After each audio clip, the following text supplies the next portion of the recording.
Y en Italia tenemos a Marcelo y a Simona Rodríguez en Nápoles. Marcelo ha venido aquí a compartir con ustedes, él canta precioso, es un buen pastor, y me decía Marcelo que ya se inició en Italia la persecución contra los cristianos, que el Vaticano ha levantado una persecución tremenda contra los cristianos, los están sacando de sus iglesias, ellos están buscando otro lugar porque ya los comenzaron a agredir violenta y físicamente. Entonces oremos por nuestro hermano Marcelo y Simón en Italia. Hay cosas que no salen en el periódico, ¿verdad? Que están ocultos, pero es increíble la persecución que existe ya en contra de los cristianos, a pesar de que podamos escuchar otras cosas por otros lados. Y también les quiero recordar el desayuno que tenemos el 17 de junio. Me informan que ya quedan pocos boletos. Este 17 de junio en el World Trade Center, junto a las torres de satélite, tenemos el desayuno titulado La Guerra Espiritual en los Tiempos Finales. Va a estar tremenda esta conferencia, trae invitados porque es el propósito de que podamos nosotros tener y continuar con esta serie de conferencias fuera de la iglesia. Porque aquí es un campo de entrenamiento para ustedes, pero las almas hay que ganarlas fuera de la iglesia. El evangelismo es fuera de la iglesia. Y por eso tenemos ya casi 35 años haciendo 3-4 veces al año estas conferencias en diferentes hoteles, y ahora nos toca aquí el World Trade Center en esta área del norte de la Ciudad de México. Los que traigan su Biblia en esta tarde la pueden abrir en el libro de los Jueces, capítulo 6. Nuestro tema se titula Dios habla en tiempos de crisis. Dios habla en tiempos de crisis. Vamos a ver en el capítulo 6 de Jueces la historia breve que enfrentó uno de los jueces de Israel llamado Gedeón. El libro de los Jueces, y esta es una característica increíble de la Biblia, que no se nos oculta los pecados de los más grandes hombres, ni tampoco se nos oculta los pecados de diferentes tribus o naciones que han a través del tiempo atravesado nuestra historia. Y el libro de los Jueces se puede considerar en el Antiguo Testamento que fue la época más oscura de la historia de Israel, donde más apostasía hubo, porque hubo aproximadamente 13 jueces en un periodo, estamos hablando de 400 años. O sea, el libro de los Jueces cubre un periodo de 400 años.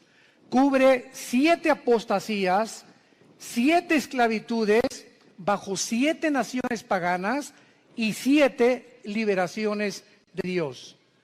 Este libro es un libro que contiene, vuelvo a repetir, la historia de este pueblo de Dios que es Israel, donde continuamente estaban ellos alejándose de él. Y Dios iba y los recogía.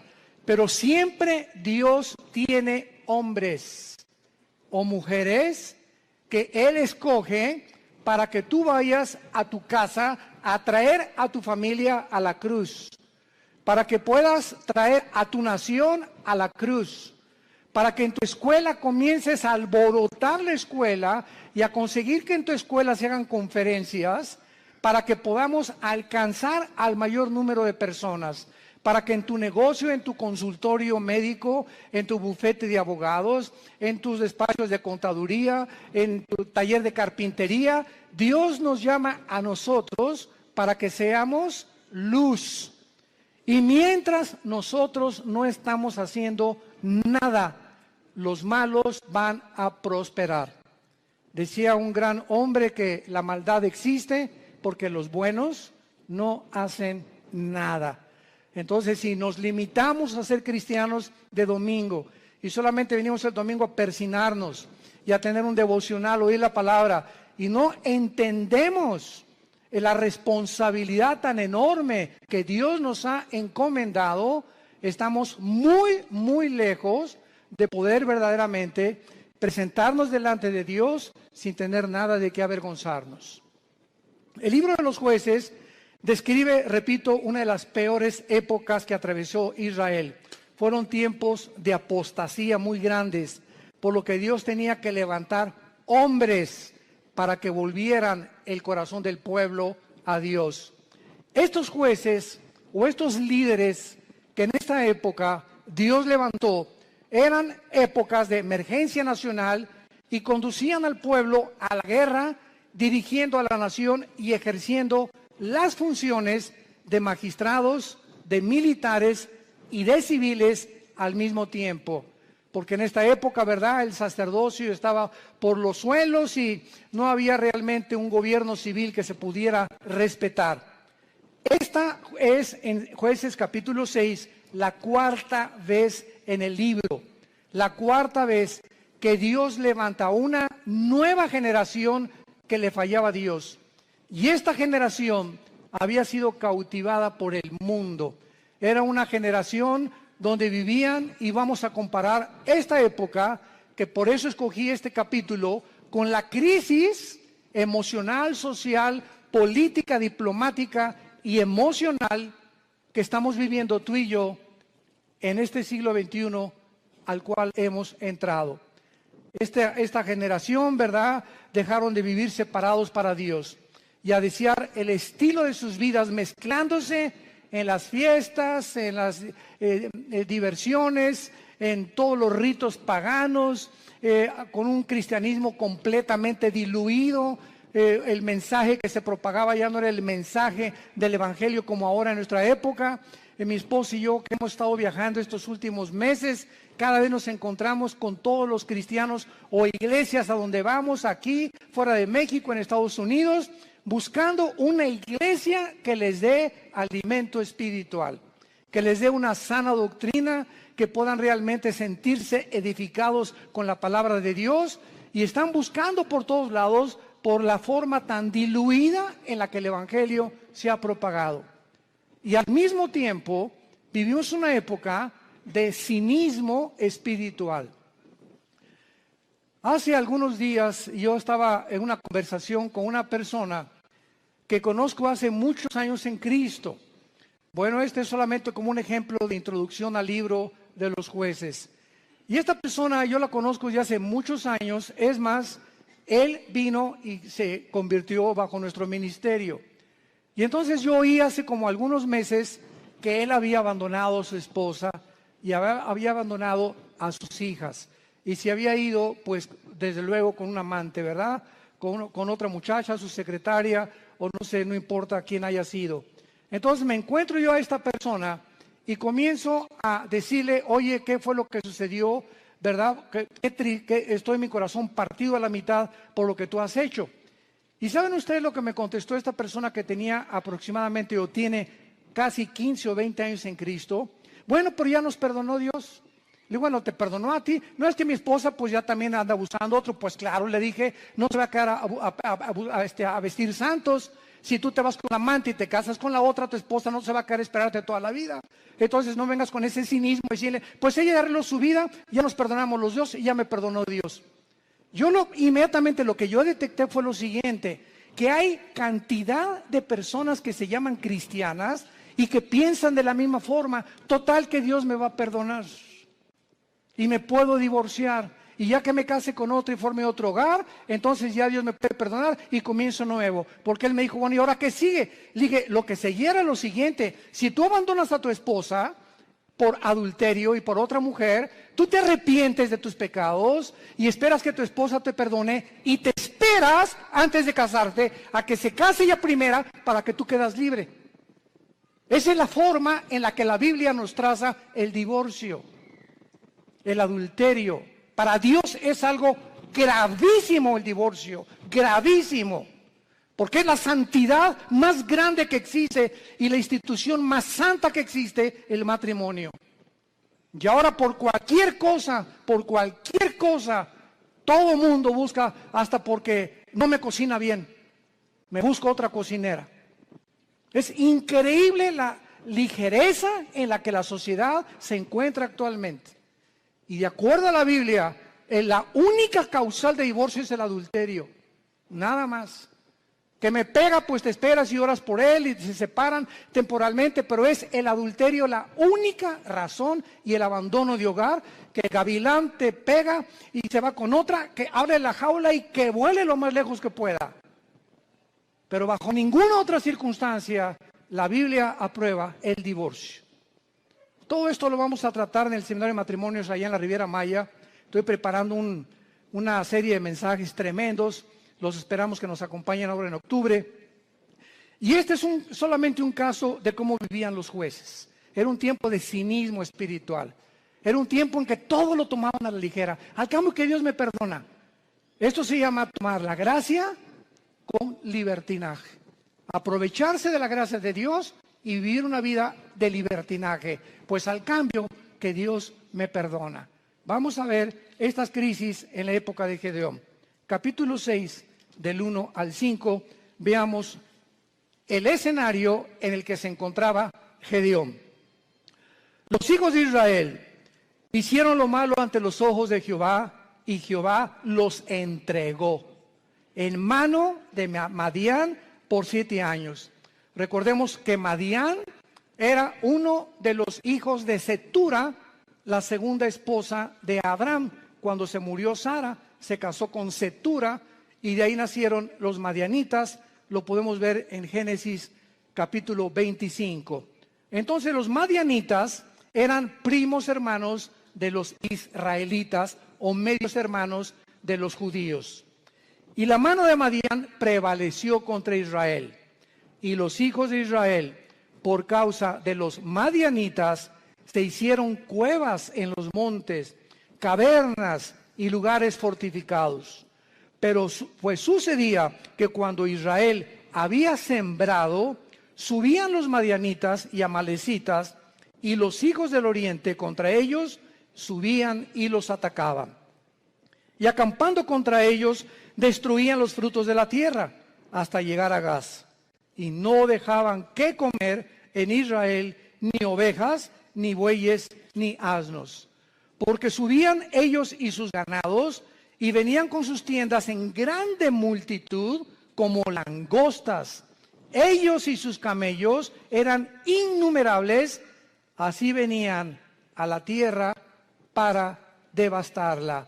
No cabe duda que podemos nosotros, con esta introducción, poder comparar la época en la que nosotros estamos viviendo y el paralelo tan grande que existía en los tiempos de Gedeón y nuestro tiempo actual. Vemos en estos primeros 5 versículos la primera clase de crisis. Estaban atravesando una crisis social y de mucha violencia. Israel se había abandonado de los caminos de Dios. Dios los entrega en manos a enemigos, porque esta es la forma como Dios trata con todos nosotros. Dice la Biblia que mientras estamos en la luz, 1 Juan capítulo 1, la sangre de Cristo nos limpia de todo pecado. Bajo la luz, el diablo, los demonios no pueden meterse con mi vida, ni con mis hijos menores de edad, porque estoy bajo la protección de Dios. En el momento en que nos movemos y regresamos a la dimensión de las tinieblas, que es donde Satanás tiene acceso, Satanás no tiene acceso a la luz. Dios es luz y no hay tinieblas en él. Entonces las tinieblas están relacionadas con el pecado.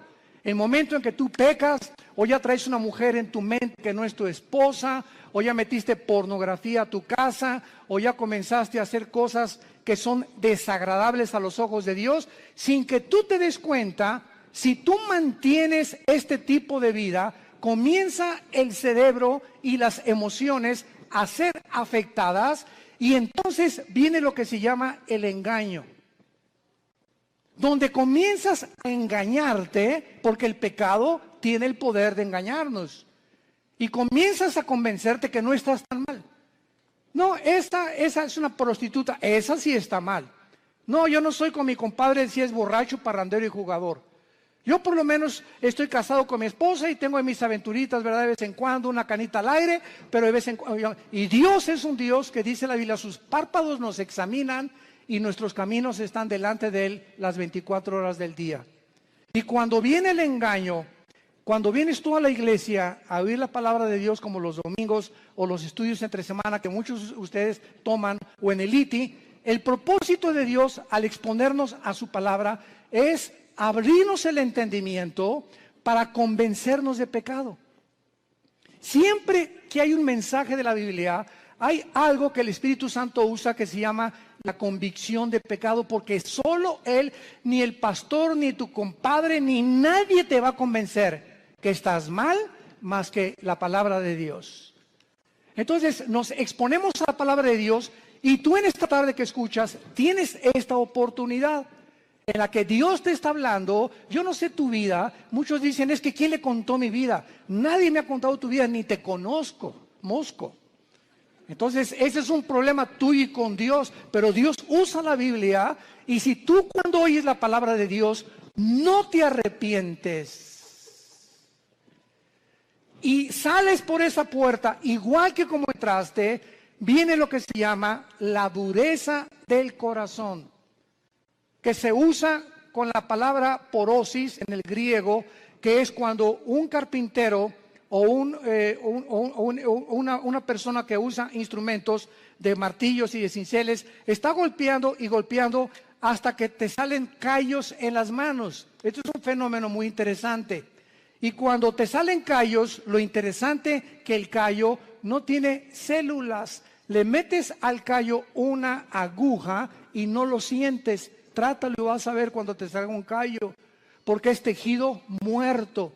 Y esta palabra se usa en el hebreo y en el griego para describir la dureza del corazón que muchos cristianos comienzan a tener, donde llega el momento que la palabra, como una espada que quiere cortar, ya no corta, porque ya perdiste la sensibilidad al Espíritu Santo. Y entonces, cuando llegas a ese punto donde ya no eres sensible a la palabra de Dios y que no te das cuenta cuán duro está tu corazón, si eres una persona regenerada por el Espíritu Santo y realmente naciste de nuevo, eres un hijo y eres una hija de Dios, Hebreos 12, Dios te va a disciplinar. Y déjame decirte algo, cuando a Dios le queda esa opción de disciplinarnos, su mano es muy, pero muy pesada. Dice en Hebreos 10, horrenda cosa es caer en manos del Dios vivo. Y no les está hablando a los incrédulos, le está hablando a la familia de Dios.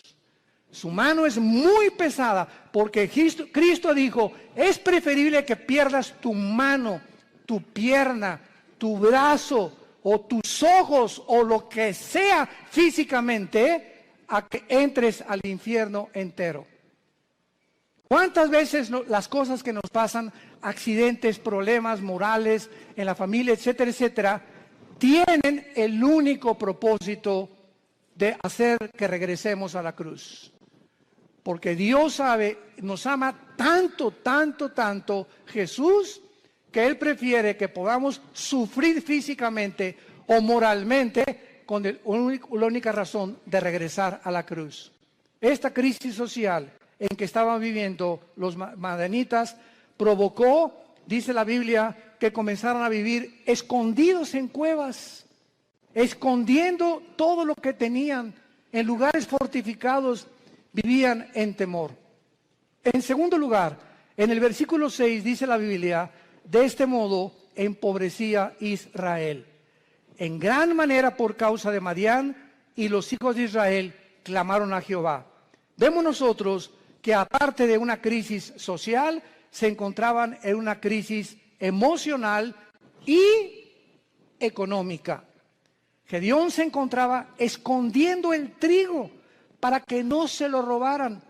Vivían bajo el temor y la inseguridad. Dice el versículo 11, vino el ángel de Jehová, se sentó debajo de la encina que está en Ofra, la cual era de Joás Abiserita, y su hijo Gedeón estaba sacudiendo el trigo en el lagar para esconderlo de los madianitas. Y en tercer lugar, no solamente vivían una crisis social y de violencia, una crisis económica y emocional, sino que la peor de todas era la crisis moral y espiritual en que se encontraban. Versículos 12 y 13. Y el ángel de Jehová se le apareció a Gedeón desde luego y le dijo: Jehová está contigo, varón esforzado y valiente. Y Gedeón le respondió: Señor mío, si Jehová está con nosotros, ¿por qué nos ha sobrevenido todo esto? ¿Por qué le pasó esto a mi hijo? ¿Por qué me chocaron el carro? ¿Por qué me robaron? ¿Por qué estamos en la condición en la que estamos? ¿Por qué estoy pide y pide trabajo y no encuentro por ningún lado? ¿Qué está pasando? Señor, si tú estuvieras conmigo, no estuviera pasando esto que estoy atravesando. ¿Y dónde están todas sus maravillas? Le sigue diciendo Gedeón al ángel. A ver, ¿dónde están las maravillas de Dios que nuestros padres nos han contado diciendo que nos sacó Jehová de Egipto? Y ahora Jehová nos ha desamparado y nos ha entregado en manos de los madianitas.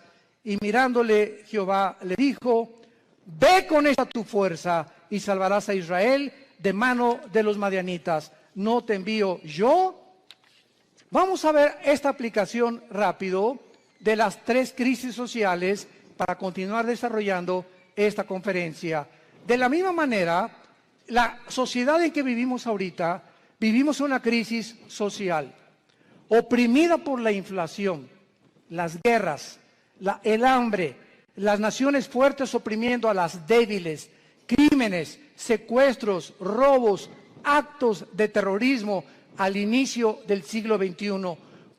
Agreguémosle esto, que vivimos, escuchen esto, vivimos la confusión política y diplomática más grande de la historia. Vivimos la confusión política más grande y diplomática de la historia. Podríamos decirle nosotros que nacimos después de la Segunda Guerra Mundial, que desde la Segunda Guerra Mundial que Estados Unidos se levantó como la supremacía política, económica y militar del mundo, seguido por la Unión Soviética o las repúblicas socialistas soviéticas, hasta el siglo XXI hemos entrado a un punto donde ya entre las mismas naciones, a pesar de la grande tecnología y los avances científicos que tenemos, nos encontramos tan confundidos políticamente, donde ya los gobiernos del mundo ya no saben qué sistema de gobierno utilizar, si socialismo, si comunismo o socialismo y comunismo mezclarlo, si democracia, si monarquía, porque los sistemas que se han probado hasta el siglo XXI, las mismas democracias han fracasado. El siglo XX demostró que el comunismo no era un sistema que se podía aplicar a ningún gobierno del mundo. Como lo dijo Mikhail Gorbachev en su libro La Perestroika. Vemos ahora que la democracia, pues se siguió el patrón de la democracia y el modelo de la democracia, porque era Estados Unidos el que iba como líder.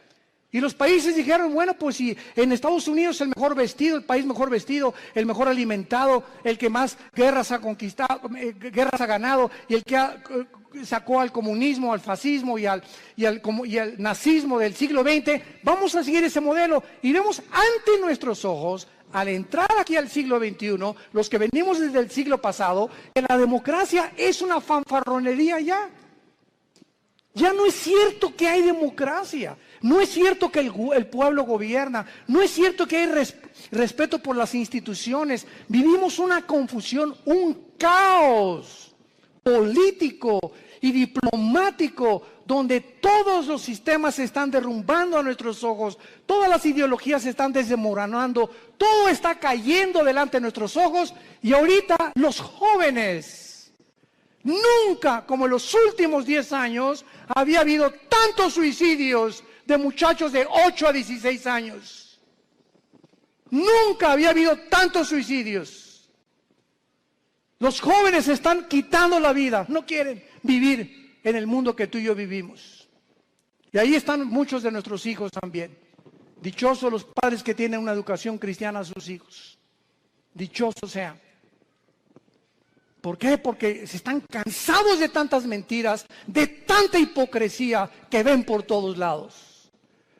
Y cuando nosotros, que se supone que somos la única luz, les mentimos y nos ven que somos completamente unos farsantes en el lugar y peleándome enfrente de ellos y con mi esposa y yo y dándoles un mal ejemplo, ¿qué les queda a los jóvenes? Si no es Jesús, ¿quién más entonces dicen ellos? Si Jesús no funcionó en mis papás, ¿cómo va a funcionar conmigo? Y en el día del juicio y el día del tribunal de Cristo daremos cuentas de todas estas ingratitudes y deslealtad que tuvimos hacia Dios. Vivimos un mundo de confusión y de crisis social. En segundo lugar, vivimos también, como en los tiempos de Gedeón, una crisis emocional y económica. La mayor parte del mundo ahorita está tratando por todos los medios de esconder su dinero.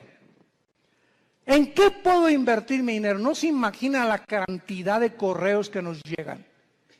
Oiga, ¿qué me recomienda, pastor? ¿Comprar euros o en el dólar o en Wall Street o comprar bienes y raíces? Dicen que el dólar va a seguir cayendo, que viene un caos económico en Estados Unidos que va a hundir el peso aún más todavía, etcétera, etcétera.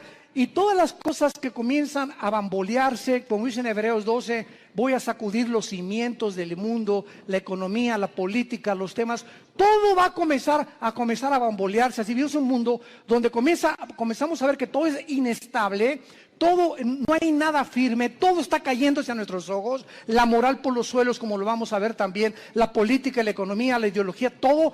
¿Qué entonces hacemos los cristianos? Vivimos una época de crisis, ¿quién lo puede negar? ¿Qué vamos a hacer entonces con el dinero?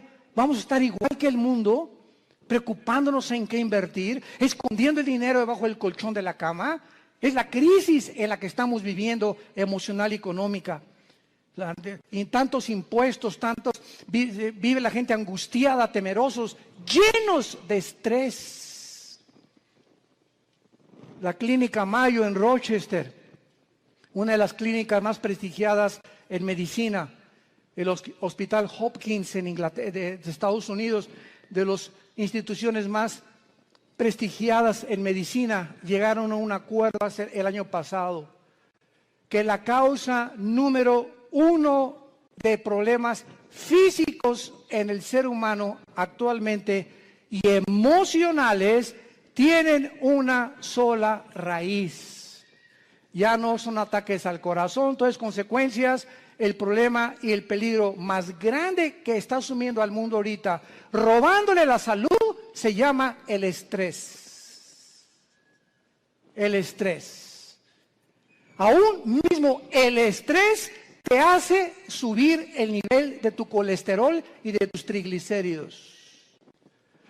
Así que si tú eres una persona que fuiste al médico y tienes más de 200 de colesterol arriba, o tu glucosa pasa de los 100 puntos, etcétera, etcétera, y tú dices, bueno, voy a entrar a una dieta, y crees que con la dieta se va a mejorar, claro que te va a ayudar, pero si no va acompañado con la paz en tu vida, y tú puedes estar comiendo todos los días lechuga y convertirte en el bunny books, en el conejo. No importa lo que puedas hacer, si tu vida no tiene paz y no tiene equilibrio y no tiene una estabilidad emocional, no importa lo que hagas, porque emocionalmente lo que descompone el organismo es el cerebro y la falta de paz. El estrés es un estado de angustia, de incertidumbre, que estás así, de enojo, de ira, de desconfianza en el mundo, andas como león enjaulado y se te atraviesa en el tráfico y quieres sacar la pistola y le recuerdas a la mamá y hasta a la abuelita le recuerdas cuando se atraviesan en el tráfico. Y llegas a la casa y estás igual. Entonces, tú no vas a llegar a los 40, 50, 60 años de edad como una persona normal y vas a comenzar a padecer de enfermedades que tienes una buena dieta, pero te está descomponiendo tu estado emocional. ¿Por qué? Porque no tienes paz. Y hace 2000 años, Jesucristo nos dio la medicina para el estrés. Mateo capítulo 6, versículo 25 en adelante. Por nada estén afanosos. La vida es más que el alimento y el cuerpo más que el vestido. Miren ustedes a las aves de los cielos. Aunque tú en tu cerebro no lo puedas captar ni lo puedas dimensionar, los pajaritos, cada pajarito de cada campo, de cada bosque en el mundo, cada pajarito depende de mi Padre. Y Dios les puso a los pajaritos un chip para que nunca veas a un pajarito sembrar, para que nunca veas a un pajarito cosechar, y para que jamás vayas a encontrar que ningún pajarito nunca guardan su comida, no la almacenan en Banamex ni en Bancomer. Y sin embargo, vale $1 cada pajarito, $2, y si mi Padre los alimenta, ¿cuánto más ustedes, que di mi vida en una cruz, que resucité de los muertos, que cambié la historia, que me apareció más de 500 personas en los primeros meses y años de mi vida, y que vivo en el corazón de muchos de ustedes? ¿Cómo es posible que hayas llegado a ese punto donde dudes que te voy a dejar? Ahora que estábamos mi esposa y yo en Acapulco, no estábamos ni en la playa. Siempre que, igual cuando vamos a la Riviera Maya, ¿verdad? Lo que menos, ni a la alberca nos da tiempo de meternos, porque vamos a ministrar a la gente. Y estábamos en Acapulco y tuvimos el desayuno, 600 personas. Fue una vez, como no se imagina qué bendición fue. Nuestra iglesia en Acapulco está creciendo tremendamente. Bueno, en la consejería llegó una muchacha este fin de semana pasado y nos dice a mi esposa y a mí, de 18 años, ay, pastores, ¿qué te pasa, nena? Pues no tengo trabajo. Nena, ¿tienes papá? Sí. ¿Y mamá? También. ¿Cama para dormir? Sí. ¿Y comida? Sí. Entonces, ¿y eres cristiana? Sí. Entonces, ¿por qué estás en esta condición? Dale gracias a Dios y dile, Padre, gracias por mi papá, tengo cama, tengo alimento, tengo que vestirme, me están pagando la escuela, y te preocupas porque no tienes trabajo, y llegas a un estado de estrés en el que casi te estás desmoronando enfrente de nosotros. Le dije, eres una incrédula. Tú no puedes agradar a Dios de esta manera. El día que tú le des gracias a Dios por lo que tienes y no te fijes en lo que no tienes, Dios te va a dar el trabajo. Fíjense ustedes cómo somos, ¿verdad? ¿Cómo somos nosotros? ¿Cuántos refugiados salen ahorita de Siria? 6 millones. Velos en los periódicos, velos en los videos, con una maleta, con 3 cambios de ropa o 2 a lo mucho, con 3 o 4 chamaquitos detrás de ellos, sin saber qué país les va a abrir la puerta, sin saber si mañana van a dormir en la tierra, en un camión, si los van a matar. Y nos estamos quejando nosotros. Nos estamos quejando nosotros. ¿Será posible que seamos tan malagradecidos? Y siempre viendo lo malo, siempre no tengo esto y no tengo aquello, pero tienes vida y vives en un país libre, tienes padres, tienes una casa, tienes un petate donde echarte, tienes guaraches.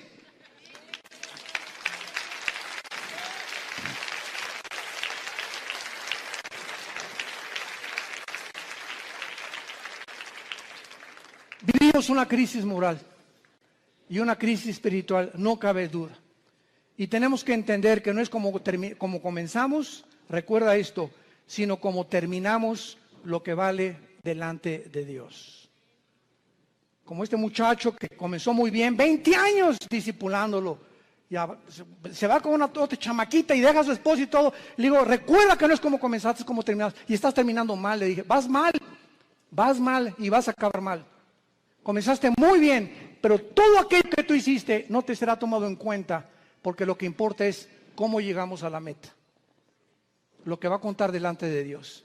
Pues hice un asilo para ancianos, y hice un orfanatorio para niños. Eso fue del pasado. Hoy, si tú mueres, hoy en la noche. Ahorita saliendo te atropella un camión, se te avienta encima un camión de 10 toneladas. Y te da como tortilla aplastado y llegas al cielo ahorita mismo en la tarde. ¿Qué le vas a decir a Dios? ¿Qué hiciste con tu vida?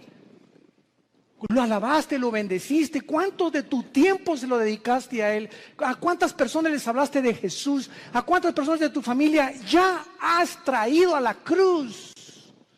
Hoy, ¿qué es tu vida? Tú no sabes si hoy es el último día que vivimos. Nadie lo sabe. En Hebreos capítulo 6 hay una exhortación muy fuerte y se nos dice, Hebreos 6, 11 y 2.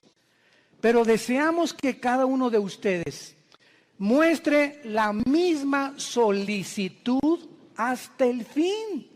Otra vez, no es como comenzamos, sino mantener el mismo ritmo.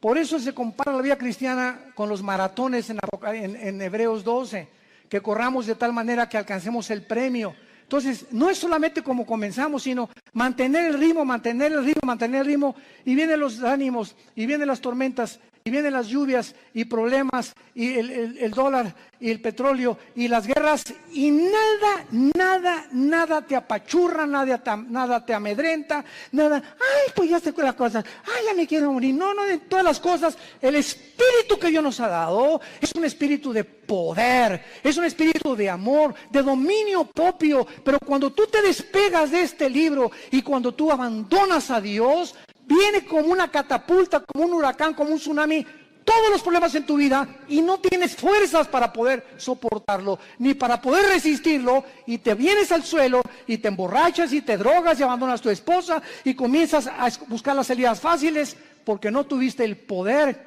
que no le dijiste al Espíritu Santo que te fortaleciera. Y por eso muchos de ustedes viven una crisis moral, de depresión y de estrés, porque no es cierto que creen en Jesús. Se han soltado de Jesús y en este tiempo de crisis el corazón está siendo probado. Dios nos está probando en esta época porque escúchenme, somos la última generación que estoy seguro que nos vamos en el arrebatamiento de la iglesia. Y por ser la última generación nos va a pasar por el fuego Dios, por el fuego. Y las pruebas van a demostrar cuántos realmente eran hijos e hijas de Dios. Deseamos que cada uno de ustedes muestre la misma solicitud para plena certeza de la esperanza, a fin de que no se hagan perezosos, sino imitadores de aquellos que vean las dos cosas y los dos elementos indispensables, la fe y la paciencia, heredan las promesas. Si tú no confías en Dios y no eres paciente con Dios, tus anhelos, tu destino, tus sueños, tu visión, lo que tú quieras para tus hijos, para tu matrimonio y para tu negocio, no lo verás realizado porque te diste por vencido. Porque tiraste la toalla. Porque dijiste, no, ya, avienten la toalla, paren la pelea. Ya no aguanto tanto trancazo. Y estamos en un mundo donde vemos los campos llenos de cristianos amargados.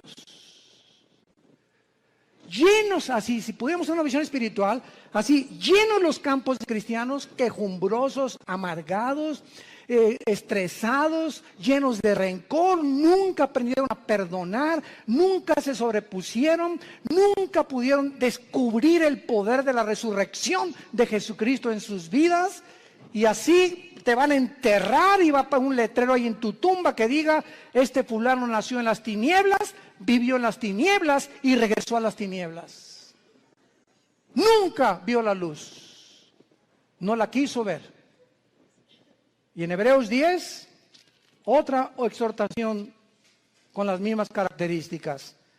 Hebreos 10, 35 en adelante. No perdáis pues vuestra confianza, que tiene grande galardón, porque les es necesaria la paciencia, para que habiendo hecho la voluntad de Dios, obtengáis la promesa. Pero aún un poquito, y el que ha de venir vendrá y no tardará, mas el justo vivirá por fe. Y si retrocediere, no agradará a mi alma. Pero nosotros no somos de los que retroceden para perdición, sino de los que tienen fe para preservación del alma. El que tiene al Espíritu de Cristo, porque recibirán poder cuando el Espíritu venga sobre vosotros. El que realmente ha nacido de nuevo, el que ha sido regenerado en su naturaleza y se le ha impartido la naturaleza divina dentro de su alma, esa persona puede caer y puede decir con Pablo, estamos en problemas, pero no desesperados. Estamos con muchas adversidades, pero no angustiados. Perseguidos, mas no desamparados. Derribados, pero no destruidos. Llevando por todas partes la muerte de Jesús en nuestros cuerpos, para que la vida de Jesús se manifieste a través de nuestros cuerpos mortales. Esta es la expresión de un hombre de Dios. Un cristiano verdadero tiene problemas, pero nunca llegará a la angustia. No tengo trabajo. ¿Qué voy a hacer? Nunca llegarás a ese punto de sentirte arrinconado donde no ves ninguna ventana, el mundo se te cerró, todo es tinieblas, porque no puedes ver a través de esas tinieblas, simplemente porque no quieres verla, porque no es cierto que crees en el poder de la resurrección del Hijo de Dios. Decía en Filipenses 2 Pablo, todo lo que antes lo tenía por ganancia, lo tengo por basura, con tal de conocerle y ser semejante a él en su muerte, y con el fin de poder conocer el poder de su resurrección. No solamente Cristo nos quiere que seamos iguales a su Hijo en conocimiento, en teología y en cosas intelectuales y de mucho conocimiento bíblico, sino que ese conocimiento nos transforme en guerreros, en guerreras, en hombres y mujeres que empujemos en la generación que tenemos, que no tengamos temor de nada ni de nadie, ni de los alacranes, del hombre, ni de la política que se cae. No tenemos nada, porque hay un Dios, nuestro reino está allá arriba, ahí viene la ciudad de Jerusalén, ya vienen por nosotros, ya viene una nave espacial grandísima que se llama la Nueva Jerusalén, donde va a aterrizar aquí Apocalipsis 21 y 22, y donde vamos a vivir para siempre, y esa es la esperanza. Y mientras que se caiga el mundo, que se derrumbe el mundo, pero no me voy a dejar vencer por el mundo, porque el mundo no tiene esperanza. Tú y yo tenemos esperanza. Y esa esperanza es la que tenemos que transfundir a nuestros hijos.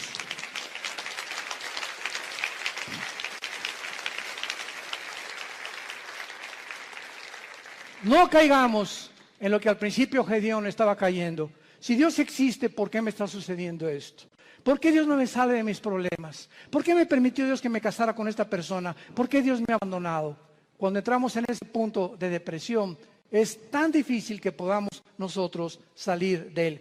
En el versículo 14 de Jueces 6 de nuestro pasaje, vemos que Dios habla en tiempos de crisis. Y mirándolo Jehová, le dijo, ve con esta tu fuerza y salvarás a Israel de mano de los madianitas. ¿No te envío yo? Ante todos estos cuestionamientos de inseguridad, ese es el problema. Que estamos viendo alrededor lo que el mundo, las noticias y cómo el mundo se está desmoronando ante nuestros ojos, pero no vemos el poder que tenemos dentro del Espíritu Santo. ¿Por qué creen que Dios nos dio el Espíritu Santo? Dice, les daré poder, porque no lo tenemos.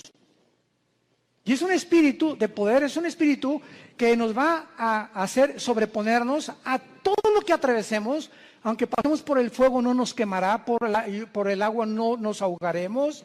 Y aunque un ejército nos rodea a nuestro alrededor, Jehová es mi luz, mi salvación y mi esperanza. No temeré de nada ni de nadie, Él es mi pastor, nada me faltará. Aunque ande en valle de muerte, no tendré miedo de nada ni de nadie. Y todo este espíritu y toda esta capacidad que tenemos dentro es precisamente para vencer al mundo. Y dice 1 Juan capítulo 5, todo el que es nacido de Dios vence al mundo. Y esta es la fe que ha vencido al mundo, nuestra fe. Entonces tenemos que entender, si no somos vencedores y somos un grupo de cristianos tirados, quejumbrosos, tirándose, niñas de almas, y te dejas llevar con todas las malas noticias del mundo y por acá y por allá, simplemente es porque te has desconectado de la fuente de energía. Porque separados de Él, nada podremos hacer. De la misma manera, Dios te habla y te dice lo mismo. Te he llamado para enviarte a tu familia. ¿Por qué crees que te salvé, dice Dios en esta tarde? ¿Por qué crees que tú fuiste primero en tu familia en conocerme? Vas a llegar con tu familia, y si son religiosos, o son mormones, o son masones, o son musulmanes, no importa, todos venimos de familiares con diferentes ideologías. Y Dios toma a una persona en la familia para iluminarla, para darnos el conocimiento. Así comenzamos en nuestra propia familia. En la familia nosotros comenzamos con mi hermano Alejandro, que es el director del Instituto Teológico Internacional.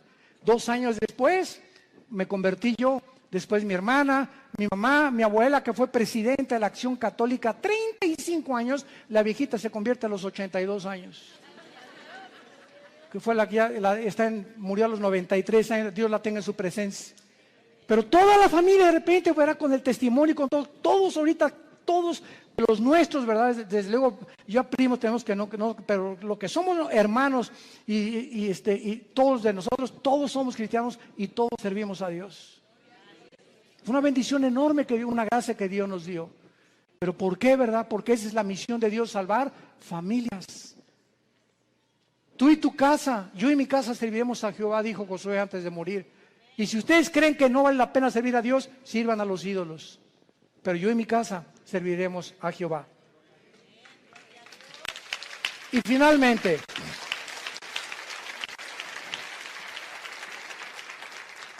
Gedeón le responde a Dios, versículo 15 y 16. Entonces le respondió, Señor mío, ¿con qué salvaré yo a Israel?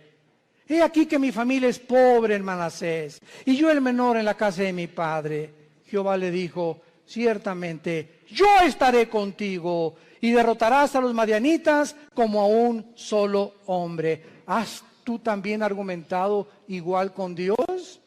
Señor, pero ¿cómo salvaré a mi familia? ¿Cómo les puedo testificar si soy débil?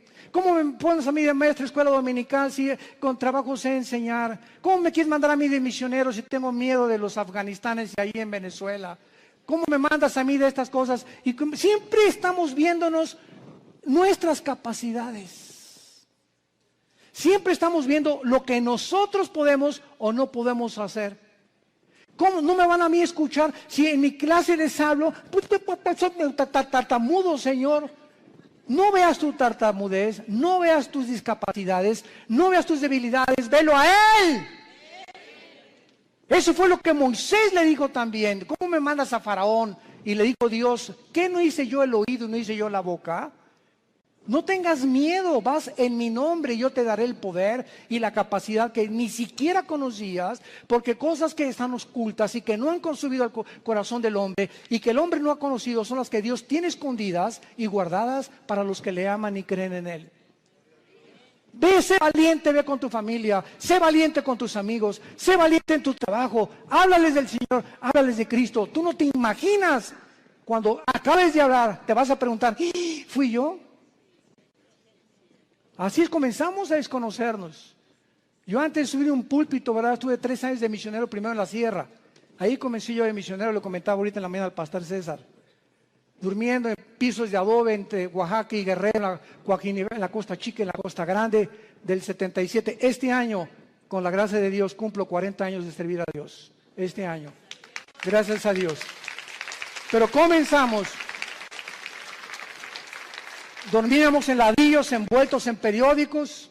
Me dio malaria, me dio tifoidea 2 veces, temperaturas de 40 grados. Si no había un doctor por ahí, yo no estaría vivo ahorita. Y en esos 3 años yo entiendo ahora que es la forma en la que Dios me quería forjar para que ya entrara yo al ministerio en el 79 con el grupo de Luis Palao. Y en el 81 formamos Vida Nueva para México, ya comenzamos las iglesias en los 80s, pero ha sido unas etapas y un proceso de quebrantamientos, de humillaciones, de pobrezas. No teníamos ni para comer, comíamos lo que arrancábamos de los árboles, lo que yo pescaba ahí en Acapulco. Era una crisis tremenda y todo ese tiempo fue un tiempo de prueba, de quebrantamiento delante de Dios. Pero sabe una cosa, cuando uno pasa eso, uno pierde el miedo, el temor a ser pobre. Porque si ya pasaste por eso, ¿verdad? Hay aquellos de los pirruration. Pero cuando uno fue pobre, y pobre, pero pobre, que duermes en un piso de adobe y no tienes ni siquiera un cojín donde poder dormirte, ya no le tienes miedo a la vida. Le pierdes el miedo a la vida. Porque sabes que sobre cualquier cosa lo peor que te pueda pasar es eso. Y más de allá, la muerte. Y para nosotros es ganancia. Y finalmente, Gedeón, una vez que él comienza a adquirir conciencia de que no es él y que es Dios el que le ha llamado, vemos nosotros que Gedeón, en el versículo 18, lo primero que hace es, le dice al ángel de Jehová, que era Cristo desde luego, ven a mi casa y te voy a poner ofrenda. Y él respondió, esperaré que vuelvas. Entrando Gedeón preparó un cabrito y panes, etcétera, etcétera. Entonces el ángel de Dios, ya que tenía toda la ofrenda, le dijo, toma la carne y los panes sin levadura, ponlo sobre esta peña y vierte el caldo. Y él lo hizo así. Y extendiendo el ángel de Jehová el báculo que tenía en su mano, tocó con la punta la carne y los panes sin levadura, y subió fuego de la peña, el cual consumió la carne y los panes sin levadura. Vemos nosotros que lo primero que hizo Gedeón fue inmediatamente, después de recibir las noticias, buscar una ofrenda a Dios. Lo primero que un hombre y una mujer cambian cuando comienzan a conocer a ese Dios todopoderoso es que no existe, ni he conocido yo, a ningún cristiano grande y poderoso y maduro en el Señor que no sea generoso. Porque es la avaricia y la envidia y la codicia de los bienes materiales lo que nos impide a muchas personas recibir las bendiciones de Dios. Gedeón buscó una ofrenda inmediatamente. ¿Qué le podemos nosotros ofrecer ahora a Dios? Romanos 12:1. Número 1, nuestro cuerpo. Síganme con mucho cuidado. Presentar vuestros cuerpos en sacrificio vivo. Romanos 12:1. Santo, agradable a Dios, que es vuestro culto racional. En el original griego dice, es la manera más racional para vivir. Si tú quieres servir a Dios, lo primero que comienzas es cuidar tu cuerpo. Y no solamente de lo que comes, sino también sexualmente. Nadie puede servir a Dios cuando hay una sensualidad o una sexualidad no controlada. El hombre más sabio de la historia, Salomón, y el hombre más fuerte de la historia, Sansón, los dos fueron vencidos por una mujer que no era su esposa. Y aquí está en la Biblia como ejemplo para que podamos aprender a no confiar en nosotros mismos. El que mire que está firme, mire que no caiga. No jueguen con el pecado sexual. No juegues ni te dejes tocar por tu novio. No toques a tu novia si la quieres. ¿Por qué? Porque eso es santo delante de Dios. No salten a privilegios, jóvenes que me escuchan, que no les corresponden. Espérate hasta el matrimonio. El acto sexual es solamente permitido por Dios y grandemente bendecido dentro de la esfera del matrimonio. Nunca el acto sexual será bendecido antes o ya casado con otra persona que no sea tu esposa, que se llama adulterio. Mientras nuestros cuerpos no sean santos delante de Dios y no tengamos limpia el alma sexualmente y también físicamente, ¿verdad?, una alimentación adecuada, vamos a impedir nuestro avance y las cosas grandes que Dios podía haber hecho con nosotros, no las hará. Dios busca hombres y mujeres santos en era de vivir, para ser usados como instrumentos a un Dios que es santo. Dice en 2 de Timoteo, Pablo, en una casa hay trastos sucios, en tu casa tienes en el fregadero vasos sucios y tienes en la vitrina vasos limpios. Si llegan invitados, ¿qué vasos usas? Los limpios. Y así en el servicio a Dios hay cristianos sucios que están en el fregadero ahorita. Ahí están, Dios que está queriendo lavarlos y no los usa Dios. Y quieres que te use Dios, pero no te puede usar porque no estás limpio, entiéndelo. Entonces, si hay algo que Dios quiere usar ahorita y no aprovechemos esa oportunidad, va a buscar a vasos limpios Dios, porque Él es un Dios santo. No nos perdamos esta oportunidad de servir a Dios por nuestra falta de limpieza y de santidad, porque estamos viviendo ante un Dios santo. Y finalmente, dice el versículo 24, y edificó allí Gedeón altar a Jehová y lo llamó Jehová Shalom, el cual permanece hasta el día de hoy y de Ofra. Vemos nosotros que Dios le dice a Dios, yo soy tu paz, Y mientras yo tenga tu paz y yo gobierne tu vida sexual, tus pensamientos, tus emociones, tu destino, tú vas a ser un vaso que te vas a rendir. Y nunca nadie ha podido imaginarse lo que Dios puede hacer con un hombre y con una mujer enteramente rendidos bajo su poder. Te damos gracias, Señor, por tu palabra.